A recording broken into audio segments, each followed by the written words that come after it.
ஊர்ல 4 பேர் 4 விதமா பேசுவாங்கங்கிற மாதிரி இந்த பென்குயின் வீடியோ பார்த்துட்டு இப்ப ஆளாளுக்கு ஒரு கருத்து சொல்லிட்டு இருக்காங்க. 4 பேர் 4 விதமா பேச ஆரம்பிச்சிட்டாங்க. ஒருத்தங்க என்னடானா இதுக்கு டீம்மேட்ஸ் கூட ஃபைட் வந்துருச்சு, அதான் இது தனியா போகுதுன்னு சொல்றாங்க. இன்னொருத்தங்க என்னடானா இந்த பென்குயினுக்கு மலைக்கு மேல ஒரு ஆள் இருக்கு, அதை பார்க்க தான் போகுதுன்னு சொல்றாங்க. இது இவ்வளவு பெரிய பேச்சு பொருளா மாறும் அப்படின்னு எனக்கு தெரிஞ்சிருந்தா நான் பேசாம ஒரு சின்ன அபார்ட்மெண்ட்லயே இருந்தேன்.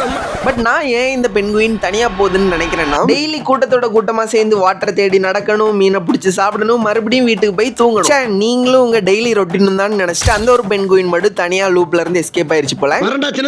நல்லா யோசிச்சு பாத்தீங்கன்னா இதே விஷயம் நமக்கும் சில டைம் ரிலேட் ஆகுங்க. இருக்கிற இடத்துலயே நல்ல ஒரு கம்ஃபர்ட் ஜோனை செட் பண்ணிட்டு நெக்ஸ்ட் லெவல் போக ஸ்டெப்ஸ் எடுக்காம கேலண்டர்ல ராசி பலன் எல்லாம் பார்த்துட்டு எக்ஸ்பெக்டேஷன்ஸோட கூட்டத்தோட கூட்டமா கேஷுவலா போயிட்டு இருப்போம். ஆனா இந்த பென்குயின் அப்படி இல்லடே.